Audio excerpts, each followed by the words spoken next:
Hello! నమస్తే మామ. ఈరోజు నేను యాడికి పోయినా అంటే పుట్టెనకల దావత్‌కు. ఎవడురా నువ్వు? ఆ?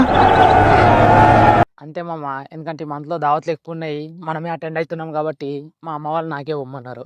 ఆడికి పోయినంక ఇక దావత్ అయితే స్టార్ట్ అయిపోయింది. అప్పటికే వాళ్ళు గుడికి పోనీకి రెడీ అయ్యిర్రు. పుట్టెనకలు ఏడ తీసిర్రు అని మా వదినకి అడిగితే పీర్ల కాడ మొక్కినాంరా ఊరి దగ్గరనే అని అన్నారు. సరే బయలుదేరదామని లేచేసినాం. ఆ తర్వాత మా ఫ్రెండ్ గాడు పెద్ద మనిషిలా రెడీ అయ్యి తట్ట తల మీద పెట్టుకొని దానిపైన ఒక టవల్ కప్పుకొని ఎత్తుకొని స్టార్ట్ అయ్యాడు. వాడు తట్ట ఎత్తుకుంటున్నాడని నేను హ్యాపీగా ఫీల్ అయ్యేలోపు నా చేతికి ఓ బస్తా ఇచ్చారు మామ.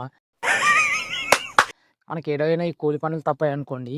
పీర్ల కాడికైతే వెళ్ళిపోయినాం. ఆడ సిన్సియర్‌గా అందరూ సుట్లేస్తా ఉంటే నేను సిగ్గు లేకుండా వ్లాగ్ కోసం వీడియో తీసుకుంటూ కూర్చున్నా.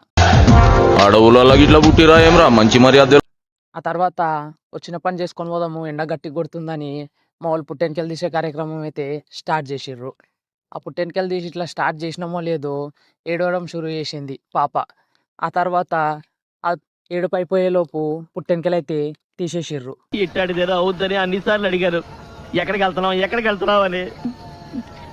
మీకు అసలు ఏం రైట్స్ ఉన్నాయండి? ఆ తర్వాత కొద్దిసేపు అక్కడే కూర్చున్నాం. ఈ గ్యాప్‌లో మా అల్లుడు మట్టిలో దించంగానే 'ఇంద్ర' సినిమాలో మెగాస్టార్ లాగా ఫీల్ అయ్యి ఆ మట్టిలోనే ఈత కొట్టేశాడు. ఆ తర్వాత వాడిని సంజాయించి ఇంటికి తీసుకొని పోయినాం. పోంగానే తిందామనుకుంటే మనకెవ్వరు పెట్టేటోళ్ళు లేరు మామ. మన మొఖానికి అన్నం పెట్టుడే ఎక్కువ. ఇక పెట్టేటోళ్ళు కూడా ఎందుకని